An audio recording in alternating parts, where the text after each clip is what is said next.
Florida Blue Florida Classic returns on Saturday, November 18th. Get ready to experience the greatest rivalry in HBCU sports as the Florida A&M Rattlers and the Bethune-Cookman Wildcats meet in Orlando.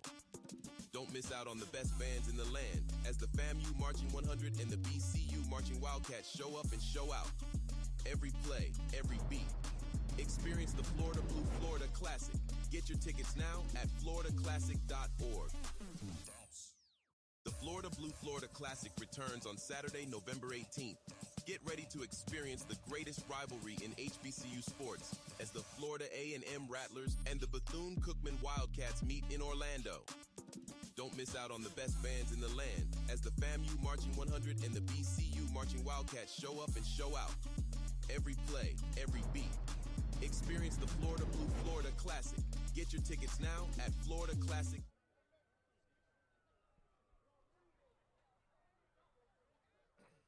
Check. We're doing Postgame with HBCU Gameday.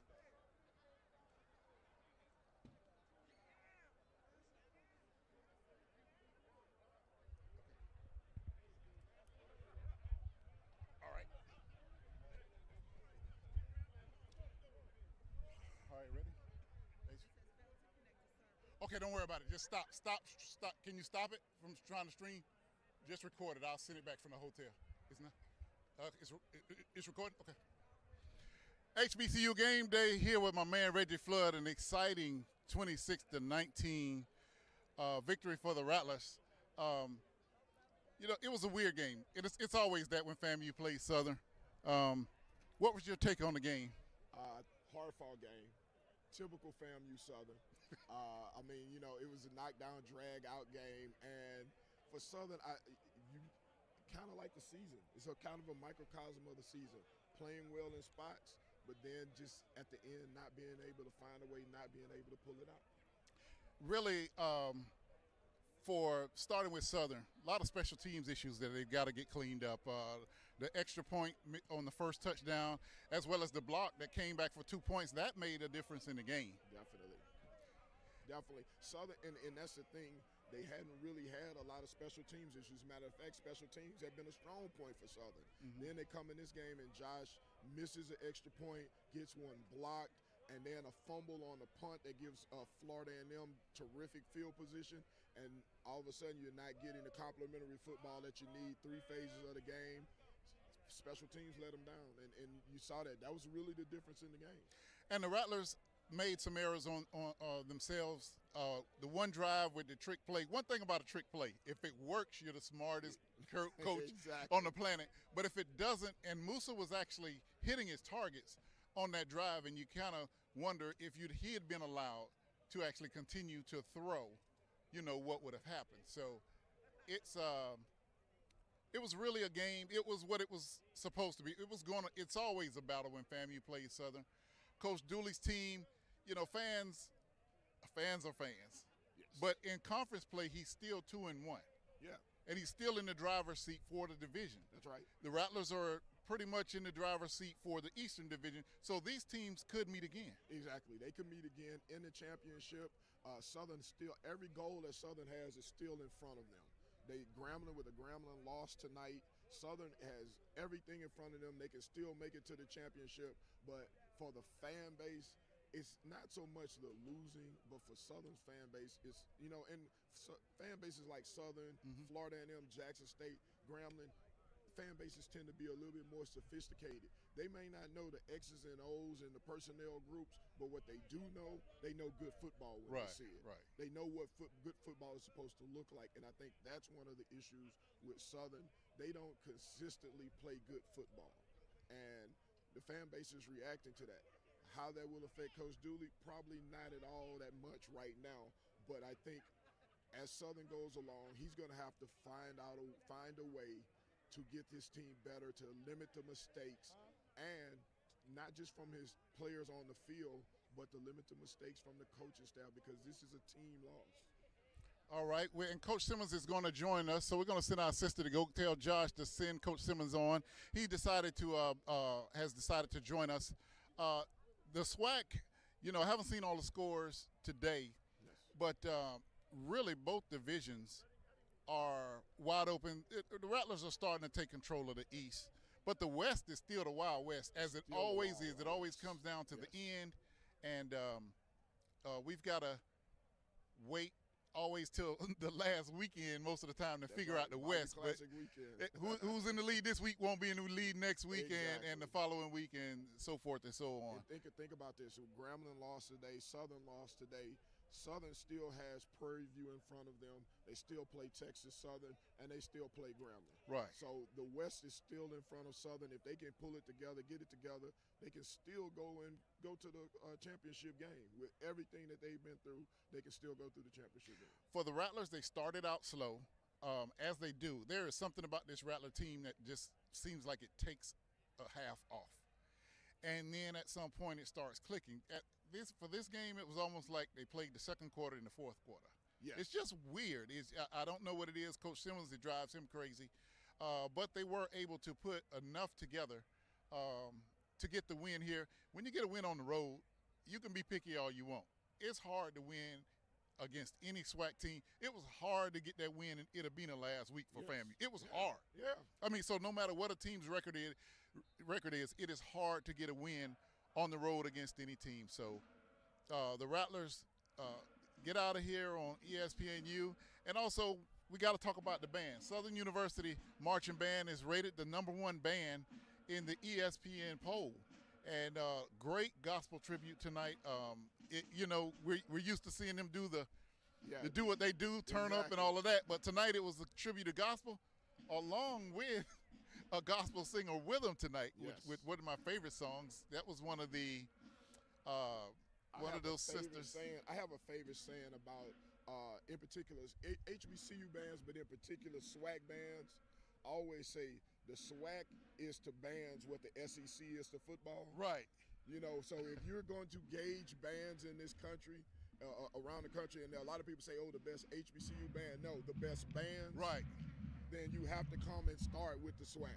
Yeah, right, exactly. To come and start with the exactly. SWAC. Exactly. If you're going to judge football about it, if the SEC is the best conference in football, the SWAC is the best in bands. And so, that's what it is. And Marching, the Human Jukebox gave another great performance. And looking forward to next week, the Jaguars have homecoming next week. Yes, homecoming next Bringing week. in Lincoln. Lincoln of California.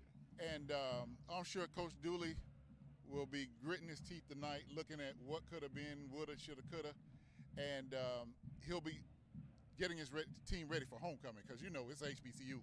Yes. A lot of people. People are homecoming. People are going to be here. It's going to be packed. The campus is going to be buzzing with activities, alumni, and so you got to make a good showing there. So I think Coach Dooley now turns the page and gets ready to prepare for Lincoln and nothing else. He can't think about anything else because by the time he gets back to conference play, things will be changed after next weekend. That's right. He's going to have to put this there. The team is going to have to put this game behind him. It's a missed opportunity. It is what it is. It's a missed opportunity. The chatter around Baton Rouge is not going to be friendly this week. I would advise coaches, players, everybody to stay off social media. It's not going to be friendly. It's another missed opportunity for this program, for Coach Dooley. But like you said, he has to put it behind him because all its goals are still in front of him. Yeah, absolutely. Everything is in front of him. Florida A&M gets the win 26-19. It was a battle. It was a battle that FAMU and Southern is always that battle. It just always is.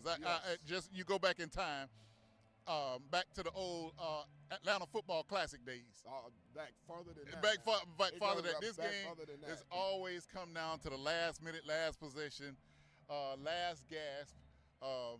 It's exciting for the fans, but it drives coaches crazy. Yes, it does. And I've seen some one-pointers, some two-pointers, just some knockdown, drag-out fights. That's traditionally what Southern and FAMU has been.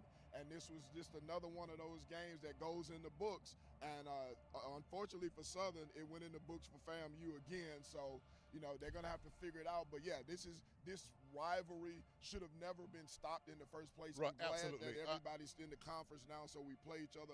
FAMU and Southern are permanent opponents now. So that's a beautiful thing. So we're going to see this rivalry go on for a number of years, hopefully. And it just is what it is. Two of the blue bloods of HBCU football getting it on in the conference game. Absolutely. When you say that, I just immediately thought about Mel Blunt because I saw him in Canton. Yes. Great guy. Of course, a Southern Jag, and his son Akil went to FAMU. But I saw Mel up there, great Jaguar. A great guy who really fought for Ken Riley to get into FAMU, get into the Pro Football Hall of Fame. So he's a great guy. Yes. I got to get up there and ride some horses with Mel Blunt. But just talking about the traditions, Blue Bloods is a very good description of FAMU and Southern University, as well as the Human Jukebox and the Marching 100. The Marching 100 did not make this trip. I understand they will be going to Huntsville. I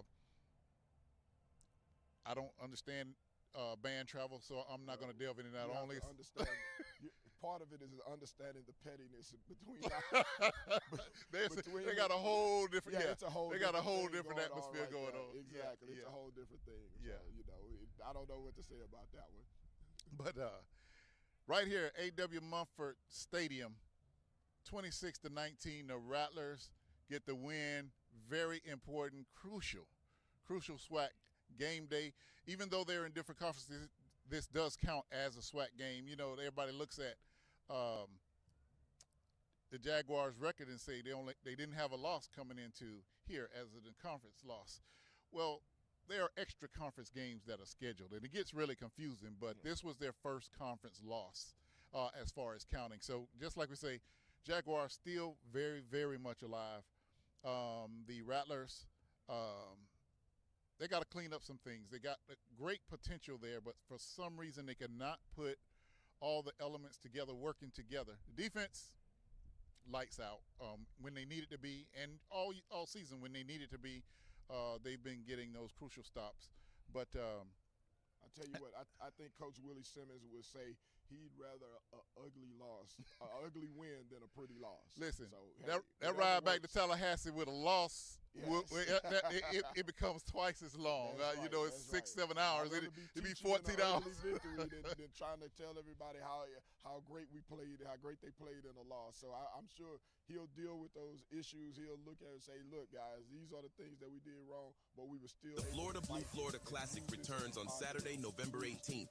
Get ready to experience the greatest rivalry in HBCU. On the road, it's tough to come tough. in a place like It's this tough. and get a victory, and they were able to do it. Absolutely.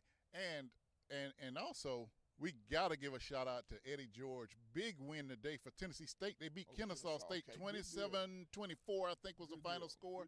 They got videos of Eddie George dancing afterwards.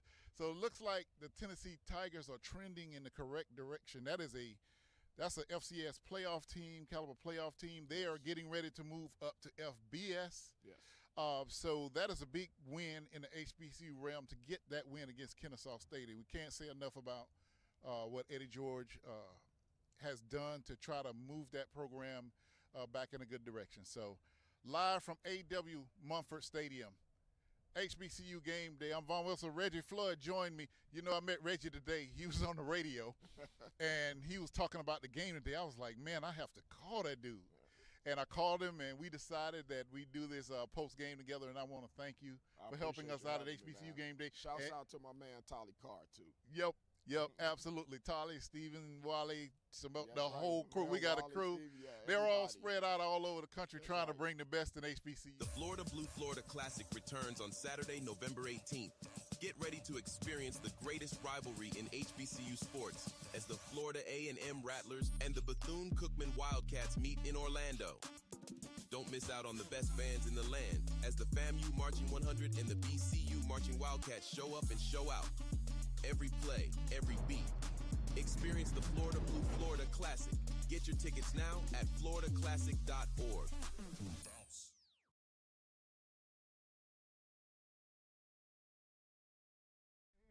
How you doing? All right. Okay, you recording? Okay. HBCU Game Day, and we have FAMU Rattler Sports Network color analyst who also happens to be a champion, Albert Chester, famous quarterback, FAMU, undefeated in 1977 and led the Rattlers to the only 1AA championship ever won by HBCU. The Rattlers found a way to get it done. Everything was not clicking, but this team has been resilient, and when they were down, and they made a way to come back. Well, you know what? The team takes on the personality of the head coach, and we've been here before. And to win in a hostile environment like this is big time, you know, and you find a way to win. It wasn't perfect, but we'll take it. You know what I mean? We are resilient and found a way to be champions. I mean, take a hats off to Southern. They got a great football team, great defense. Coach Dooley had his guys ready to play, and they came out ready to play. I think they played a better game tonight than they have all season. I agree. I agree. They got off to a slow start this season, but they picked it up the last two games. And tonight was a climax. I mean, they almost got us.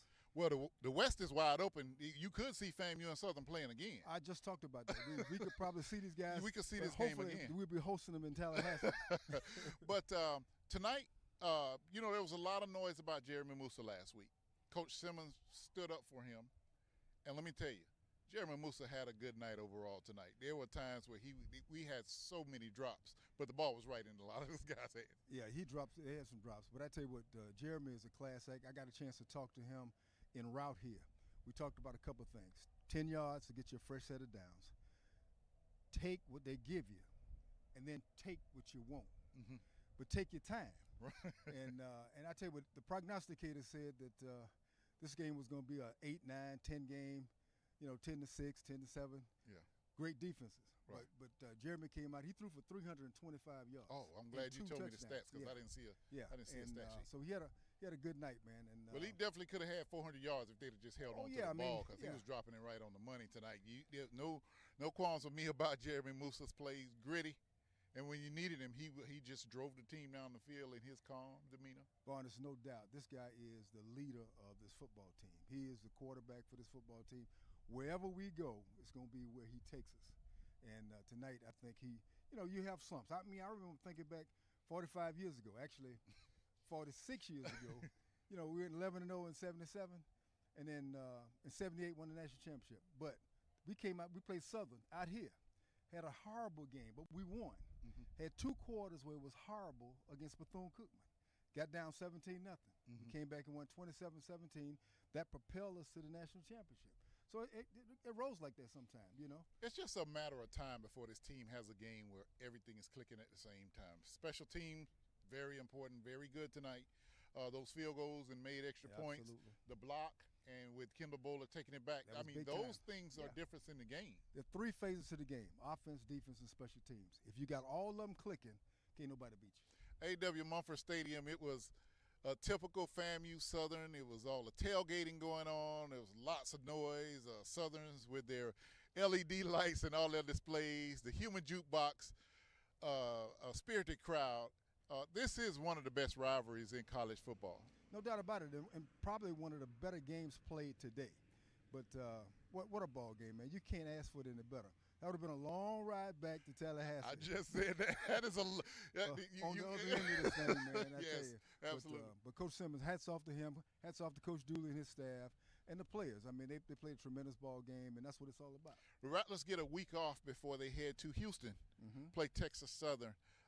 What would you think the Rattlers need to work on to get ready to go out to Houston and take on Texas Southern? I think we should enjoy this win, go back home, lick our wounds, get better, get healed, because we got a couple players banged up. Yeah, on what we thought should have been a targeting call here on Jamari Shareed. I mean, we got it on film, and we went back and looked at it. It's absolutely helmet to helmet. Oh, no question. I thought they were checking that, but they weren't. They didn't check. But you know, I saw the pot over there for home cooking. I knew we weren't going to get too much of the home cooking. They were throwing some of that Louisiana sauce in there. But, no, go back, lick our wounds, heal, and come back and just be ready for the second half of the season. I think that the break is what we need about now, you know. And I think everybody get a chance to exhale a little bit. We go out to Houston and take care of business. Absolutely. Albert Chester from the Rattler Sports Network right here at HBCU Gameday. We'll be back right after this.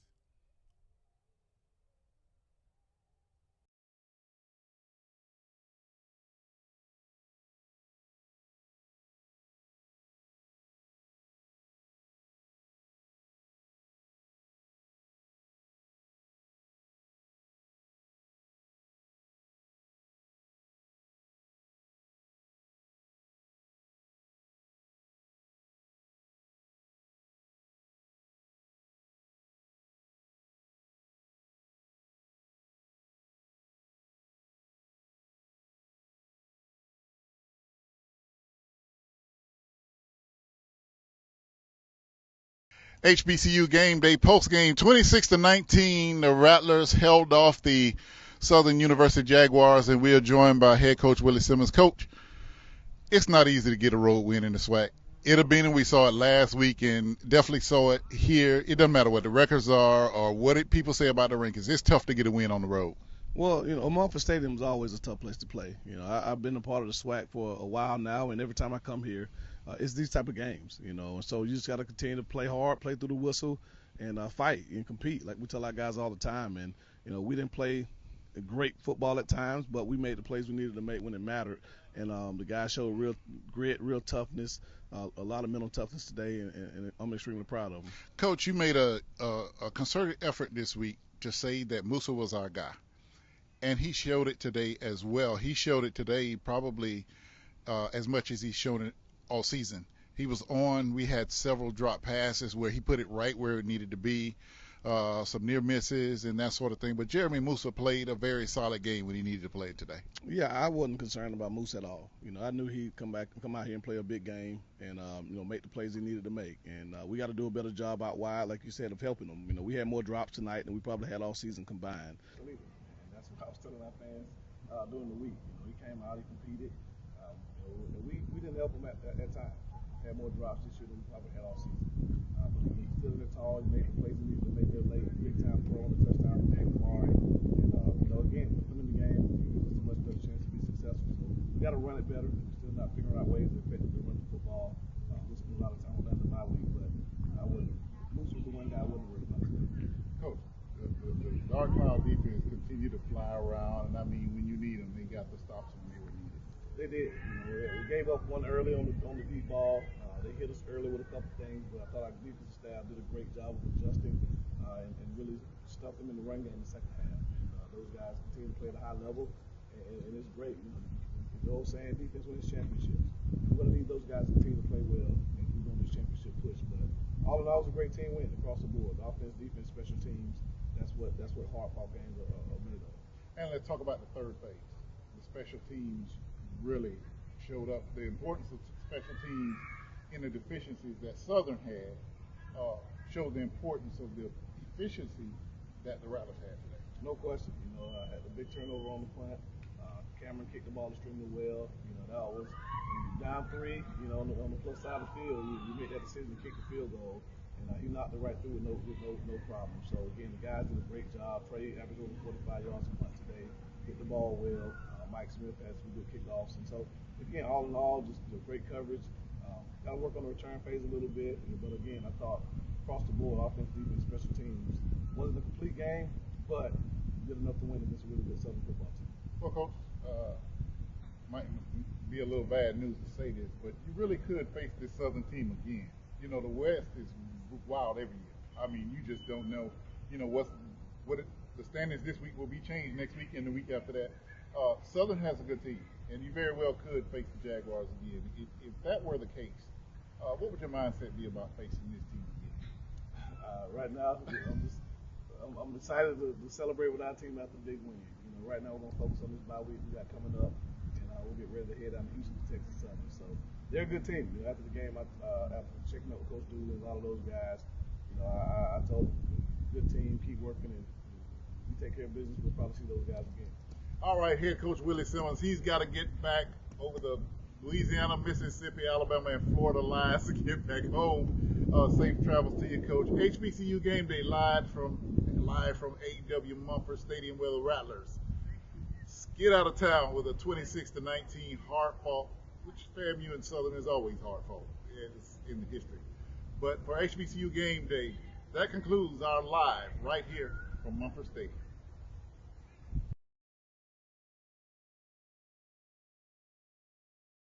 The Florida Blue Florida Classic returns on Saturday, November 18th. Get ready to experience the greatest rivalry in HBCU sports as the Florida A&M Rattlers and the Bethune-Cookman Wildcats meet in Orlando. Don't miss out on the best bands in the land as the FAMU Marching 100 and the BCU Marching Wildcats show up and show out. Every play, every beat. Experience the Florida Blue Florida Classic. Get your tickets now at floridaclassic.com.